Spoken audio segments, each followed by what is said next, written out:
আগরতলায় বাংলাদেশের সহকারী হাইকমিশনে হামলা, ভারতের মিডিয়ার অপপ্রচার নিয়ে বিদেশি কূটনীতিকদের জানালেন পররাষ্ট্র উপদেষ্টা। হিন্দু বলে কথা নয়, মুসলিম বলে কথা নয়, আমরা সবাইকে সমান চোখে দেখব এবং এই মেসেজটা আমরা সবাইকে দিতে চাই। আসছে নির্বাচন সহজ হবে না, নেতাকর্মীদের তারেক রহমান। মামলার নিষ্পত্তি শেষে নতুন বছরে দেশে ফিরবেন ভারপ্রাপ্ত চেয়ারম্যান, আশা নেতাদের।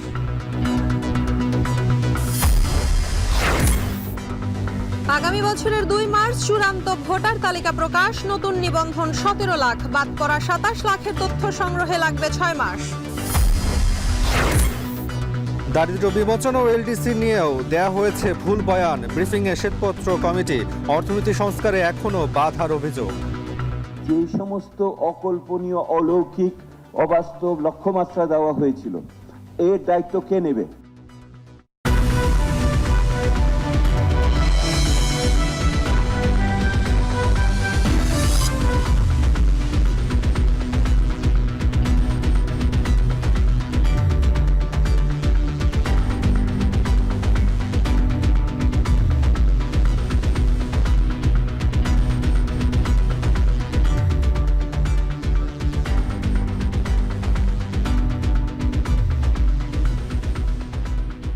শুনছিলেন শিরোনাম। স্বাগত সান্ধ্যবাজারে। পুরো আয়োজনে আপনাদের সঙ্গে আছি আমরা দুজন, আমি শম্পা বিশ্বাস এবং আমি তাসওয়ান নাফি। কলকাতার উপদূতাবাসের পর এবার আগরতলায় সহকারী হাইকমিশনে হামলা ও ভাঙচুর চালিয়েছে একটি সংগঠন। এদিন আন্দোলনকারীরা অফিসের সামনে বাংলাদেশের জাতীয় পতাকা আগুনে পুড়িয়ে দেন। এই ঘটনায় গোটা এলাকায় তীব্র উত্তেজনা ছড়িয়ে পড়ে। এদিকে পরিস্থিতি নিয়ন্ত্রণে আনতে ঘটনাস্থলে ছুটে যায় দেশটির পুলিশ ও নিরাপত্তা বাহিনী। বিক্ষোভকারীরা অবিলম্বে চিন্ময় দাসের মুক্তি দাবি করেন। সহিংস বিক্ষোভকারীরা বলেন, বাংলাদেশের সনাতন ধর্মাবলম্বীদের নিরাপত্তা নিশ্চিত না হলে সামনে আরও বৃহত্তর আন্দোলন হবে।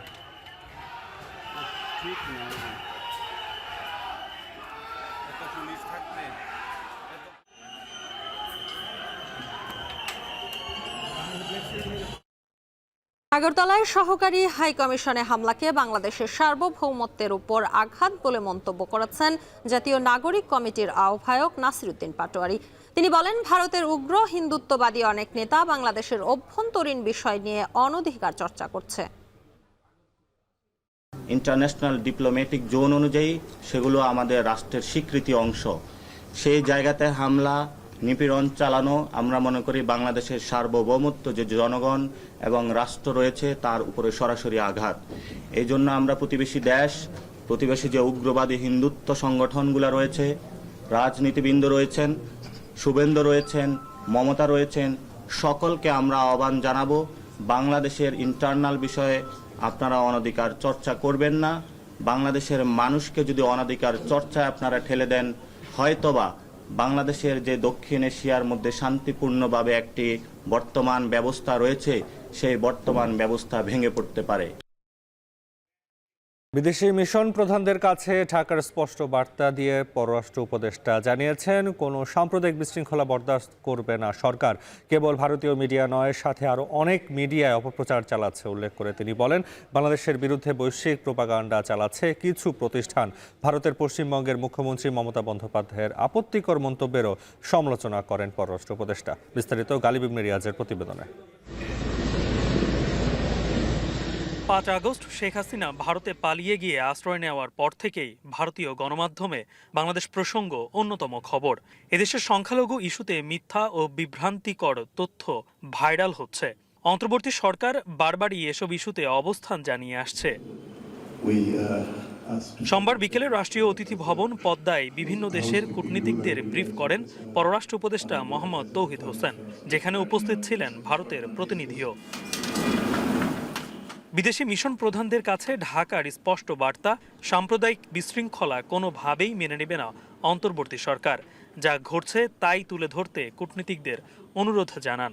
এই সরকার কোনো ধরনের কোনো সাম্প্রদায়িক যে কার্যকলাপ সেটাকে বরদাস্ত করবে না এবং সেটা হিন্দু বলে কথা নয়, মুসলিম বলে কথা নয়, আমরা সবাইকে সমান চোখে দেখব।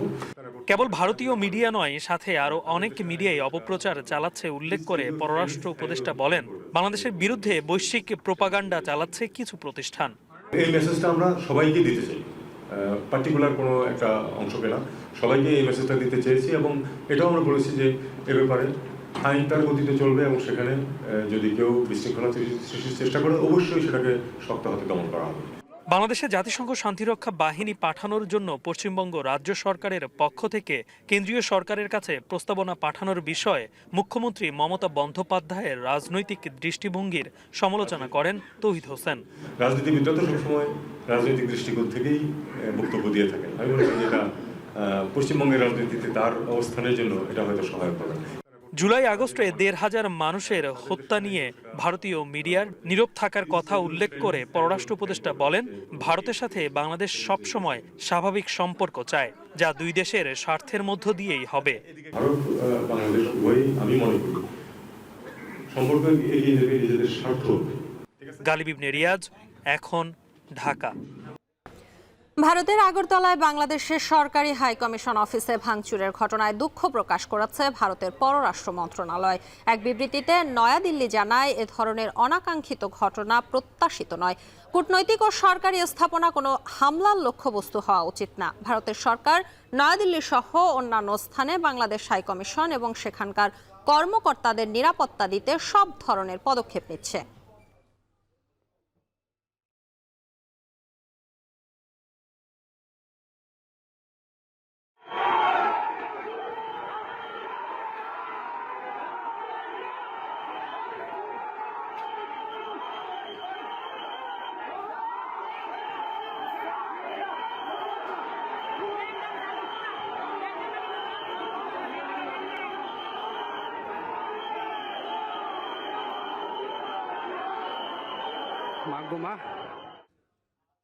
বিএনপির ভারপ্রাপ্ত চেয়ারম্যান তারেক রহমান বলেছেন, অতীতের যে কোনো সময়ের চেয়ে কঠিন হবে আগামী নির্বাচন। এজন্য দলের নেতাকর্মীদের শুধরে নেওয়ার আহ্বান জানান তিনি। ৩১ দফা নিয়ে কর্মশালায় তারেক রহমান বলেন, জনসমর্থন আদায়ে নিজেদের তৈরি করতে হবে দলের নেতাকর্মীদের। এদিকে সকালে দলটির নেতা আমির খসরু বলেন, বাকি মামলার নিষ্পত্তি শেষে নতুন বছরে বিএনপির ভারপ্রাপ্ত চেয়ারম্যান তারেক রহমান দেশে ফিরবেন বলে আশা করছেন তারা। সিফাত শাহরিয়ার প্রতিবেদন। ক্ষমতায়ন সেক্ষেত্রে আমরা রাষ্ট্র মেরামতে ৩১ দফা নিয়ে বিএনপির দেশব্যাপী ধারাবাহিক প্রশিক্ষণ কর্মশালার সোমবারের আয়োজন ছিল ময়মনসিংহ ও খুলনা বিভাগে। যোগ দেন এই অঞ্চলের জেলা ও বিভাগীয় নেতাকর্মীরা। কর্মশালায় ভার্চুয়ালি যুক্ত হন বিএনপির ভারপ্রাপ্ত চেয়ারম্যান তারেক রহমান। বলেন, অতীতের যে কোনো সময়ের তুলনায় আগামী নির্বাচন কঠিন হবে। এ সময় নেতাদের ভুল ত্রুটি থাকলে আগে শুধরে নিয়ে জনগণের সমর্থন অর্জনের আহ্বান জানান তিনি। বিএনপির আগামী দিনের ভবিষ্যৎ, আপনি বিএনপিরই হন না কেন, আপনি ছাত্র দলেরই হন না কেন, আপনি যুবদল, স্বেচ্ছাসেবক, কৃষক দল, মহিলা দল, যেই দলের নেতাই হয়ে থাকুন না কেন, আপনাকে মানুষ এক বাক্যে চিনে বিএনপি হিসাবে। কাজেই আমাদের আগামী দিনের আমাদের সকল কিছু এমন হতে হবে যাতে জনগণের সমর্থন আপনার প্রতি থাকে, যাতে জনগণের সমর্থন দলের প্রতি থাকে। এদিকে রোববার ২১ আগস্ট গ্রেনেড হামলা মামলায় মুক্তি মেলে বিএনপির ভারপ্রাপ্ত চেয়ারম্যানের। তাতে জনমনে আবারও জোরালো হচ্ছে তারেক রহমানের দেশে ফেরার প্রশ্নটি। সোমবার নিজ বাসায় সাংবাদিকদের সাথে আলাপকালে এ বিষয়ে কথা বলেন বিএনপির স্থায়ী কমিটির সদস্য আমির খসরু মাহমুদ। বলেন, দ্রুত বাকি মামলা নিষ্পত্তি করে নতুন বছরে তারেক রহমানকে দেশে ফেরাতে চায় বিএনপি। বিদেশে থেকে যে এত বড় আন্দোলন করতে পারে নেতৃত্বে, যার নেতৃত্বে সমস্ত জাতিকে সংগঠিত ঐক্যবদ্ধ করেছেন, এই মানুষটার আজকে এখন দেশে নাই। তার অনুপস্থিতিতে আমরা সকলে তো অনুভব করছি, তাই না? তারপর তার উপস্থিতি জাতির কাছে, সকলের কাছে কাম্য, সকলে অপেক্ষা করছে। এর আগে বিএনপির আরেক স্থায়ী কমিটির সদস্য হাফিজ উদ্দিন আহমেদ বলেন, গ্রেনেড হামলা মামলার রায় নিয়ে কেউ যদি ক্ষুব্ধ হয়ে থাকেন তাহলে পুনঃতদন্তের আবেদন করতে পারেন। উল্লেখ করেন, গ্রেনেড হামলার পেছনে বিএনপির কোনো সম্পৃক্ততা ছিল না। তার বিরুদ্ধে আমার জানা মতে এখনো 4টি মামলা রয়েছে। আমাদের নেতাকর্মীরা অত্যন্ত উল্লসিত যে তার দেশে ফেরার পথ অনেক সুগম হয়েছে। আমরা আশা করি অতি অল্প সময়ের মধ্যে এই মামলাগুলো নিষ্পত্তি হলে তিনি আসবেন এবং অবশ্যই আগামী নির্বাচনের আগে তো তাকে আমরা চাই। আইনজীবীরা জানান, এখনো 4টি মামলা রয়েছে তারেক রহমানের বিরুদ্ধে। সিফাত শাহরিয়ার, এখন, ঢাকা। আগামী বছরের 2 মার্চ প্রকাশ করা হবে হালনাগাদ ভোটার তালিকা। এই তালিকায় 17 লাখ নতুন ভোটার নিবন্ধিত হয়েছেন। বাদ পড়েছে অন্তত 25 থেকে 27 লাখ। নতুন নির্বাচন কমিশনের প্রথম কমিশন সভা শেষে জানিয়েছেন নির্বাচন কমিশনার আবুল ফজল মোহাম্মদ সানাউল্লাহ। চূড়ান্ত তালিকা প্রকাশের পর যারা বাদ পড়েছে তাদের তথ্য বাড়ি বাড়ি গিয়ে নেওয়া হবে বলেও জানান তিনি। আরও জানাচ্ছেন শাহিনুল ইসলাম সাগর। দামি ভোট, রাতের ভোট আর ভোটারবিহীন নির্বাচন আওয়ামী সরকারের গত 3 মেয়াদে বিতর্কিত 3টি নির্বাচনের বৃত্ত থেকে বেরিয়ে অবাধ সুষ্ঠু নির্বাচনের চ্যালেঞ্জ নিয়েই 24 নভেম্বর এএমএম নাসির উদ্দিনের নেতৃত্বে দায়িত্ব গ্রহণ করে নতুন নির্বাচন কমিশন। সোমবার সকালে নির্বাচন কমিশন ভবনে সিএসির সভাপতিত্বে অনুষ্ঠিত হয় প্রথম কমিশন সভা। উপস্থিত ছিলেন 4 কমিশনার, ইসি সচিব, অতিরিক্ত সচিব সহ নির্বাচন কমিশনের ঊর্ধ্বতন কর্মকর্তারা। আলোচনা হয় ত্রয়োদশ জাতীয় সংসদ নির্বাচনের কর্মপরিকল্পনা নিয়ে। প্রায় 2.5 ঘন্টার আলোচনা শেষে গণমাধ্যমে সভার বিস্তারিত তুলে ধরেন নির্বাচন কমিশনার আবুল ফজল মোহাম্মদ সানাউল্লাহ। আগামী বছরের 2রা মার্চ ভোটার তালিকার চূড়ান্ত তালিকা প্রকাশ করবে নির্বাচন কমিশন। এখন পর্যন্ত 17 লাখ নতুন ভোটার নিবন্ধন হয়েছে। তালিকায় অনেকেই বাদ পড়েছে, সেই সংখ্যাটা 25 থেকে 27 লাখ। বাদ পড়াদের তালিকায় যুক্ত করতে বাড়ি বাড়ি গিয়ে তথ্য সংগ্রহ করা হবে। আমাদের 2025 সালে 2রা মার্চে খসড়া প্রণীত হয়ে যাবে। এই বাদ পড়া ভোটাররা ছাড়াও আমরা 2025 সালে যারা ভোটার হবেন, অর্থাৎ 2026 সালের 1 জানুয়ারি পর্যন্ত যারা ভোটার হবেন তাদের তথ্য আমরা বাড়ি বাড়ি গিয়ে সংগ্রহ করব। 17 লাখ নাগরিকের মধ্যে 13 লাখের তথ্য নির্বাচন কমিশন 22 সালে সংগ্রহ করেছিল। বাকিরা নিজেরা নিবন্ধিত হয়েছে। বাড়ি বাড়ি গিয়ে তথ্য সংগ্রহ করতে 6 মাস সময় লাগবে বলে জানিয়েছে ইসি। তফসিল ঘোষণার আগ পর্যন্ত একটা আপনার সম্মুখ সময় পর্যন্ত যেন যদি বিশেষ কোনো অর্ডিন্যান্স জারি করে হোক, সবাইকে যেন আমরা যারা ভোট দেওয়ার যোগ্য তাদের সবাইকে যেন তালিকাভুক্ত করতে পারি। বৈঠকে ত্রয়োদশ জাতীয় সংসদ নির্বাচনের বিভিন্ন কার্যক্রম এগিয়ে নিতে 4 নির্বাচন কমিশনারের নেতৃত্বে 4টি কমিটি গঠন করা হয়েছে। সভায় নির্বাচনের রোডম্যাপ নিয়ে আলোচনা হয়নি, তবে জাতীয় সংসদের সীমানা নির্ধারণ সংক্রান্ত প্রাপ্ত আপত্তিসমূহ কমিশনকে জানানো হয়েছে। জাতীয় পরিচয়পত্র, ভোটার তালিকা, নির্বাচন ব্যবস্থাপনা ও তথ্য প্রযুক্তি প্রয়োগ কমিটি, এটার সাথে সম্পৃক্ত থাকবো আমি। শাহিনুল ইসলাম সাগর, এখন, ঢাকা।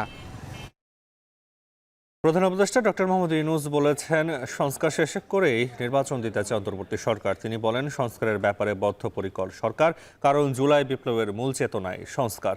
তেজগাঁওয়ে প্রধান উপদেষ্টার কার্যালয়ে একটা সৌজন্য সাক্ষাতে ডক্টর ইউনূস সুইডেনের রাষ্ট্রদূত নিকোলাস উইসকে বলেন, তার সরকার নির্বাচনের আগে সংস্কার করতে বদ্ধপরিকর। তিনি বলেন, দেশের পরিস্থিতি স্থিতিশীল হয়েছে, যদিও সমাজের বিভিন্ন গোষ্ঠীর উচ্চ প্রত্যাশা বাস্তবায়নে কিছু চ্যালেঞ্জ রয়ে গেছে। বাংলাদেশের সংস্কার প্রক্রিয়ায় সুইডেনের পূর্ণ সমর্থন রয়েছে বলেও জানান দেশটির রাষ্ট্রদূত।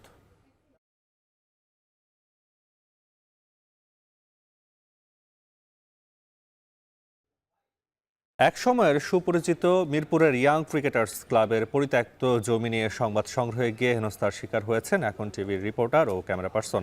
হেনস্থাকারী ও জমি দখলে রাখা শোয়েব রানা নামের স্থানীয় ওই ব্যক্তি নিজেকে সন্ত্রাসী হিসেবেও পরিচয় দেন। বিস্তারিত জানাচ্ছেন শরীফ রওশন। আমার পেছনে যে বাড়িটি দেখছেন একসময় ক্রিকেটারদের সমাগমে মুখরিত থাকতো। 2001 সালের দিকে বিশ্বসেরা অলরাউন্ডার সাকিব আল হাসানও খেলেছেন এলাকা ভিত্তিক গড়ে ওঠা ঢাকার ঐতিহ্যবাহী এই ইয়াং ক্রিকেট ক্লাবের হয়ে। বর্তমানে এর কোনো অস্তিত্বই নেই। শুধু এই ক্লাব নয়, ঢাকার এমন আরও অনেক ক্লাব আছে যেগুলোর অস্তিত্ব সংকট হয়ে গেছে। তবে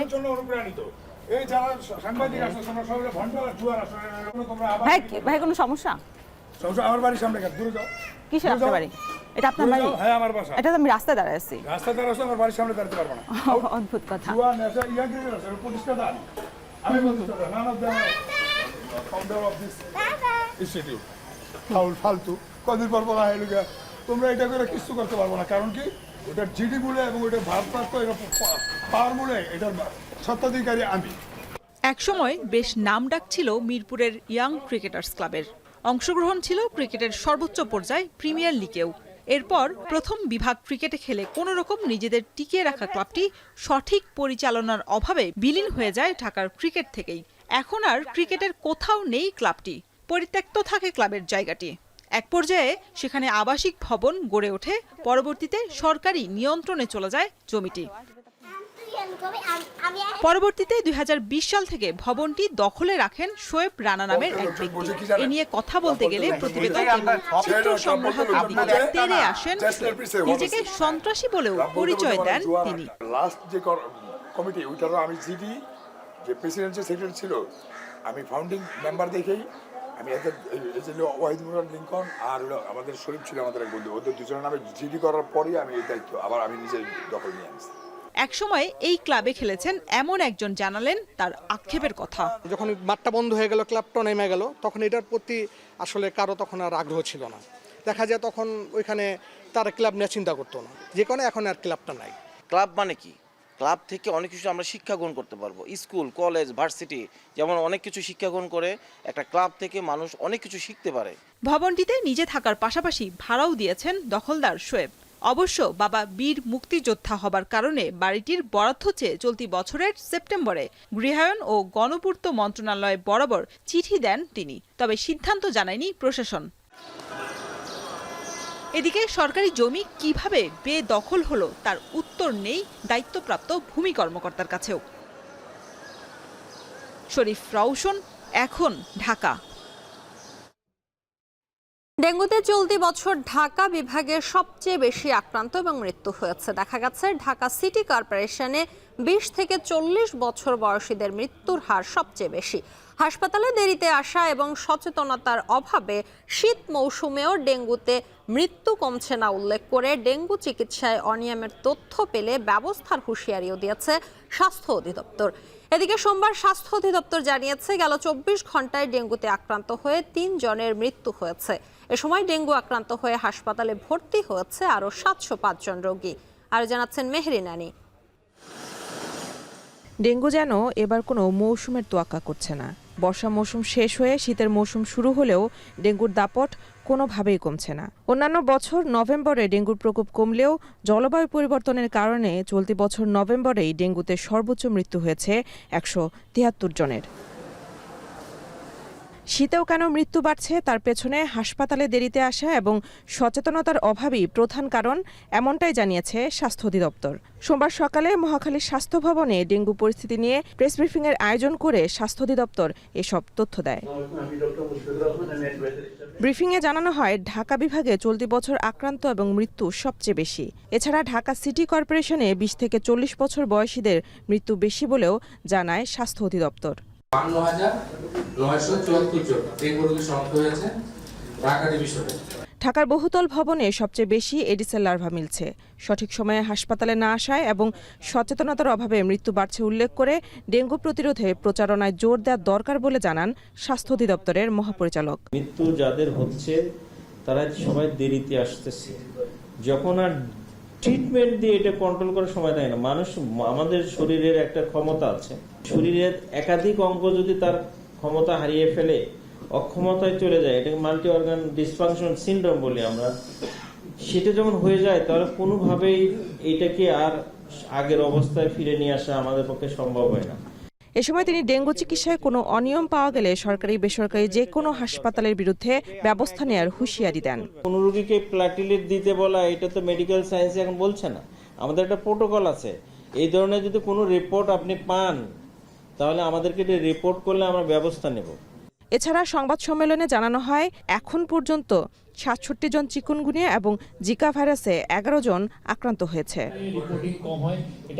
মেহরিন অ্যানি, এখন, ঢাকা। দুদিন কাজ না করলে একজন ব্যক্তি দরিদ্র সীমার নিচে চলে আসবে, এমনই দরিদ্র বিমোচন ব্যবস্থা রেখে গেছে আওয়ামী সরকার। দালিলিক প্রমাণে এ তথ্য উঠে এসেছে বলে জানিয়েছে শ্বেতপত্র প্রণয়ন কমিটি। সকালে পরিকল্পনা কমিশনে ব্রিফিংয়ে কমিটি বলছে এলডিসি উত্তরণ বিষয়েও ভুল বয়ান দেয়া হয়েছে। এখনও আর্থিক খাতের সংস্কারে বাধা সৃষ্টির অভিযোগ করে কমিটির প্রধান ডক্টর দেবপ্রিয় ভট্টাচার্য বলছেন অর্থনীতির উপর নির্ভর করছে রাষ্ট্র মেরামত। আতরনিয়নের প্রতিবেদন। গত 15 বছরের আর্থিক খাতের দুর্নীতির দলিল একসঙ্গে চূড়ান্ত করল শ্বেতপত্র প্রণয়ন কমিটি। রোববার প্রধান উপদেষ্টার কাছে হস্তান্তর করা হয় 400 পৃষ্ঠার এই খসড়া। সোমবার ব্রিফিংয়ে শ্বেতপত্র কমিটি 23টি পরিচ্ছেদের বিস্তারিত তুলে ধরেন। কমিটি বলছে 2009 থেকে 2024 জুন পর্যন্ত আওয়ামী সরকার যে উন্নয়নের বয়ান দিয়েছে সেখানে শুভঙ্করের ফাঁকি কতটা তাই যেন উঠে এসেছে শ্বেতপত্রের চূড়ান্ত খসড়ায়।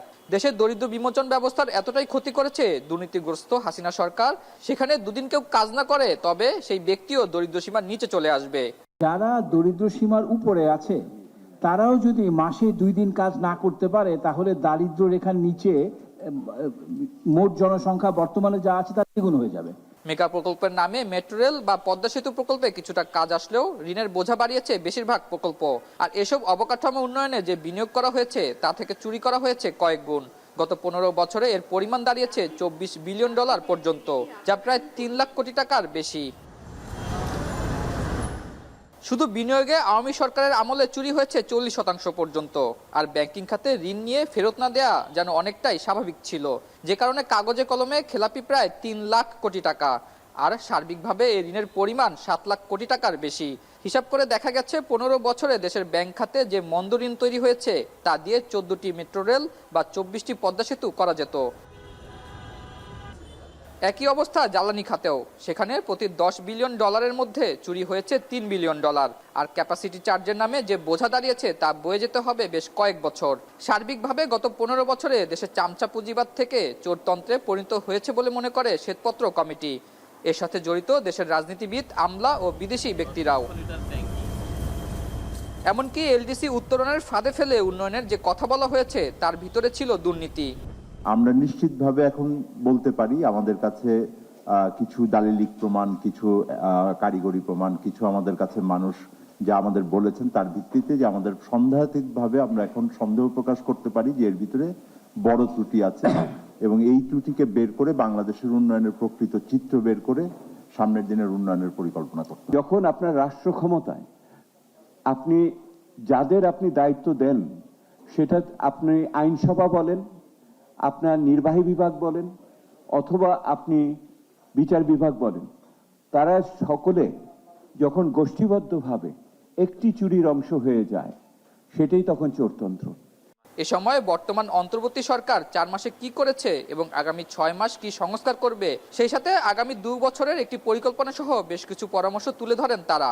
সংস্কারের বিরোধীরা যারা নানাভাবে যে গোষ্ঠীবদ্ধভাবে যারা সংস্কারকে আটকেছে সেটা কিন্তু এখনো বিদ্যমান। যদি আমরা অর্থনৈতিক পুনরুদ্ধারের কথা চিন্তা করি এবং ব্যক্তি খাতে বিনিয়োগের যে পরিস্থিতি তার যদি একটা বড় ধরনের উন্নতির আশা আমরা করতে চাই তাহলে কিন্তু এই গুরুত্বপূর্ণ খাতগুলোতে সংস্কার করতে হবে। বিনিয়োগ যদি না বোঝে যে আগামী দিনে তার সীমারেখাটা কি, তার পরিস্থিতি কি হবে, তাহলে বিনিয়োগ করার ক্ষেত্রে বিভিন্ন ধরনের সমস্যা দেখা দেয়, দ্বিধা সংশয় দেখা দেয়। একই রকমভাবে কর্মসংস্থানের ক্ষেত্রে শিক্ষার মান, স্বাস্থ্য সেবা, পিছিয়ে পড়া জনগোষ্ঠী কি সমর্থন পাবে এইটা পরিষ্কার হতে হবে। দেশের 10% মানুষ এখনো 85% সম্পদের উপর কর্তৃত্ব করছে বলে ব্রিফিং এ উঠে এসেছে। এখনো আর্থিক খাতের সংস্কারে বাধা দেওয়া হচ্ছে দাবি করে কমিটি বলছে, সরকার অর্থনীতি সংস্কারে মনোযোগ না দিলে প্রাতিষ্ঠানিক ও রাজনৈতিক সহ সব সংস্কারই ভেস্তে যাবে। আতাউর নিয়ন, এখন, ঢাকা। থার্ড টার্মিনাল চালু হতে আরও 1 বছর লাগবে বলে জানিয়েছেন বিমান পরিবহন ও পর্যটন উপদেষ্টা এএফ হাসান আরিফ। দুপুরে এটিজেএফবি আয়োজিত গোলটেবিল বৈঠকে তিনি বলেন, এই টার্মিনাল নির্মাণে কোনো দুর্নীতি হয়েছে কিনা তা খতিয়ে দেখা হবে। এ সময় বেবিচক চেয়ারম্যান বলেন, আগামী 15 বছরের জন্য এই টার্মিনাল জাপানের অধীনে পরিচালিত হবে। বিমান গ্রাউন্ড হ্যান্ডলিং করতে না পারলে ব্যবস্থা নেওয়া হবে। আরও জানাচ্ছেন নাইম আবির। গ্রাউন্ড হ্যান্ডলিং ইস্যুতে ফের আলোচনায় শাহজালাল আন্তর্জাতিক বিমানবন্দরের 3য় টার্মিনাল। এর আগে অত্যাধুনিক এই টার্মিনালের গ্রাউন্ড হ্যান্ডলিং জাপানকে দেবার কথা থাকলেও অন্তর্বর্তী সরকারের সিদ্ধান্তে সেটা পেয়েছে বিমান বাংলাদেশ এয়ারলাইন্স। প্রখ্যাত সাংবাদিক এমন পরিস্থিতিতে দেশের বিমান ও পর্যটন বিষয়ক সাংবাদিকদের সংগঠন এটিজেএফবি থার্ড টার্মিনাল সম্ভাবনা ও চ্যালেঞ্জ শিরোনামে আয়োজন করে গোল টেবিল বৈঠক। মূল প্রবন্ধ উপস্থাপক এভিয়েশন অপারেটর্স অ্যাসোসিয়েশন অব বাংলাদেশের সেক্রেটারি মফিজুর রহমান প্রশ্ন তোলেন 3য় টার্মিনালের ব্যয় নিয়ে, তুলে আনেন নকশায় ত্রুটির বিষয়টিও। প্রাথমিকভাবে একটি সমান্তরাল রানওয়ে সহ থার্ড টার্মিনাল প্রজেক্ট 7,000 কোটি টাকার প্রাক্কলিত ব্যয় কিভাবে মাত্র কয়েক বছরের ব্যবধানে রানওয়ে বাদ দিয়ে 22,000 কোটি টাকায় দাঁড়াতে পারে। প্রবন্ধে উঠে আসে শুধু রাজনৈতিক কারণে শেখ হাসিনা সরকারের তাড়াহুড়া করে 3য় টার্মিনালের উদ্বোধনের বিষয়টি।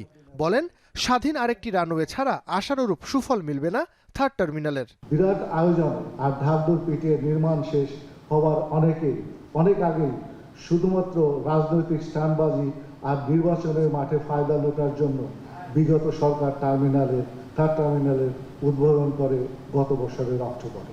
এ সময় গ্রাউন্ড হ্যান্ডলিংয়ের দায়িত্ব এককভাবে বিমানকে দেয়ায় ক্ষোভ প্রকাশ করেন অন্য বক্তারাও। বিমানের মনোপলি ভেঙে উন্মুক্ত টেন্ডারের মাধ্যমে গ্রাউন্ড হ্যান্ডলিং সেবাদানকারী প্রতিষ্ঠান নেবার আহ্বান তাদের। বিদেশি এয়ারলাইন্সগুলো বিমানবন্দরের service charge, ground handling charge ও বিমানের সেবা নিয়েও অসন্তোষ জানান।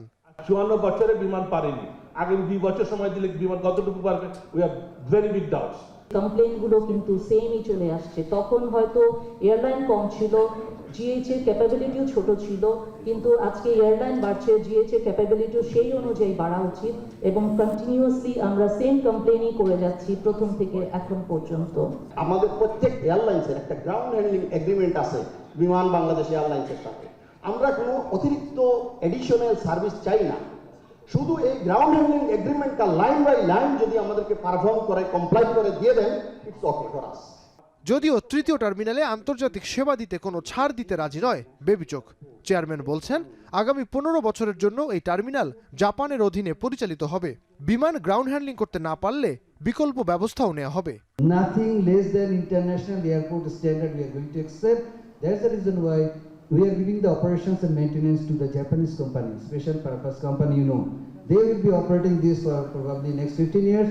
তৃতীয় টার্মিনাল চালু করতে আরও 1 বছর সময় লাগবে উল্লেখ করে বিমান পরিবহন ও পর্যটন উপদেষ্টা AF হাসান আরিফ বলেন, এই টার্মিনাল নির্মাণে কোনো দুর্নীতি হয়েছে কিনা তা খতিয়ে দেখা হবে। দুর্নীতি না হলে এই খরচটা এত তো হতো না, তো সেটা নিশ্চয়ই আমরা খতিয়ে দেখব। যেহেতু সব ক্ষেত্রে সংস্কারের একটা বিষয় আসছে, দুর্নীতি দমন কমিশনও সংস্কার করার জন্য পদক্ষেপ নেওয়া হয়েছে, যে প্রত্যেকটি বিষয় যেটা বিগত স্বৈরাচারী সরকারের সময় বা বিগত 16-17 বছরে ঘটেছে সেগুলি ওই আপনার ফোকাসের মধ্যে আসবে, শ্বেতপত্র আসছে। গোলটেবিলে দ্রুত তৃতীয় টার্মিনাল চালুর বিষয়ে জোর দেন অংশীজনরা। নাইম আবির, এখন, ঢাকা। 15 আগস্টকে জাতীয় শোক দিবস ও ছুটি ঘোষণা সংক্রান্ত হাইকোর্টের রায় স্থগিত করেছেন আপিল বিভাগ। সোমবার আপিল বিভাগ থেকে এই আদেশ দেওয়া হয়। এছাড়া জয় বাংলাকে জাতীয় স্লোগান ঘোষণা করে হাইকোর্টের রায় বাতিল চেয়ে আবেদন করেছে রাষ্ট্রপক্ষ। 1996 সালে আওয়ামী লীগ ক্ষমতায় আসার পর বঙ্গবন্ধু শেখ মুজিবুর রহমানকে হত্যার দিনটি 15 আগস্ট জাতীয় শোক দিবস এবং সরকারি ছুটি ঘোষণা করা হয়েছিল। পরে 2002 সালে বিএনপির নেতৃত্বে 4 দলীয় জোট সরকারের মন্ত্রিসভায় জাতীয় শোক দিবস এবং সরকারি ছুটির সিদ্ধান্তটি বাতিল করা হয়। এর বিরুদ্ধে 2008 সালের 27 জুলাই আওয়ামী লীগ সমর্থিত 3 জন আইনজীবী রিট করলে হাইকোর্ট বিএনপির নেতৃত্বাধীন জোট সরকারের মন্ত্রিসভার সিদ্ধান্তকে অবৈধ ঘোষণা করে রায় দেন। এরপর থেকে 15 আগস্ট জাতীয় শোক দিবস পালন এবং সরকারি ছুটির সিদ্ধান্ত বহাল হয়।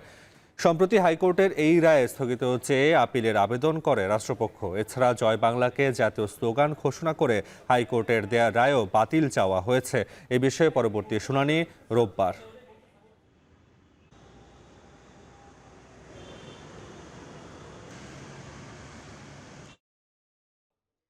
ফুটবল ম্যাচকে কেন্দ্র করে পশ্চিম আফ্রিকার দেশ গিনিতে সংঘাতে প্রাণ গেছে শতাধিক মানুষের। বার্তা সংস্থা AFP জানিয়েছে, স্থানীয় সময় রোববার বিকেলে গিনির দ্বিতীয় বৃহৎ শহর এনজেরেকোতে ফুটবল প্রেমী দর্শকরা সংঘাতে জড়ান।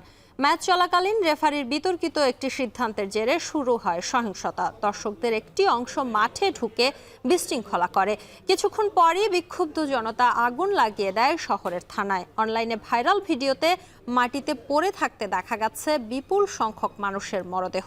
2021 সালে গণ অভ্যুত্থানের মাধ্যমে গিনির ক্ষমতায় আসা জান্তা প্রধান মামাডির সম্মানে আয়োজন ছিল এই ফুটবল ম্যাচটি।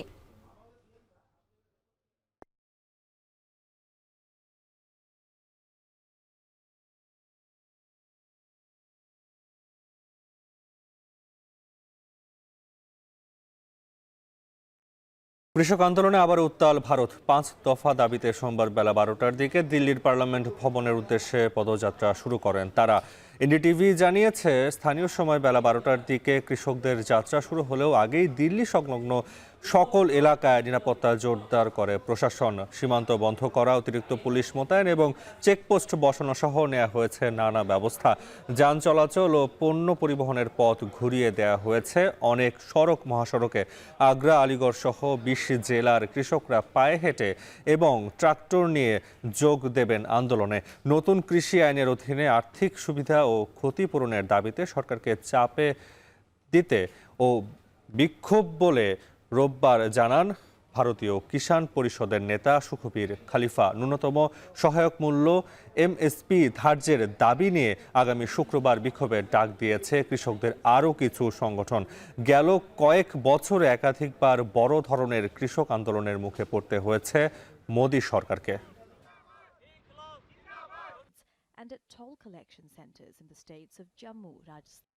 এরই সাথে শেষ করছি শান্ত বাজার। তার আগে শিরোনামগুলো আরও একবার। আগরতলায় বাংলাদেশের সহকারী হাই কমিশনে হামলা, জড়িতদের বিরুদ্ধে ব্যবস্থা গ্রহণের আহ্বান ঢাকার, নয়াদিল্লির দুঃখ প্রকাশ। আসছে নির্বাচন সহজ হবে না, নেতাকর্মীদের তারেক রহমান। মামলার নিষ্পত্তি শেষে নতুন বছরে দেশে ফিরবেন ভারপ্রাপ্ত চেয়ারম্যান, আশা নেতাদের। আগামী বছরের 2 মার্চ চূড়ান্ত ভোটার তালিকা প্রকাশ, নতুন নিবন্ধন 17 লাখ, বাদ পড়া 27 লাখের তথ্য সংগ্রহে লাগবে 6 মাস। এবং দারিদ্র্য বিমোচন ও এলডিসি নিয়েও দেওয়া হয়েছে ভুল বয়ান, ব্রিফিংয়ে শ্বেতপত্র কমিটি। অর্থনৈতিক সংস্কারে এখনো বাধার অভিযোগ। যে সমস্ত অকল্পনীয়, অলৌকিক, অবাস্তব লক্ষ্যমাত্রা দেওয়া হয়েছিল, এর দায়িত্ব কে নেবে? শেষ করছি শান্ত বাজার। সাথে থাকার জন্য ধন্যবাদ।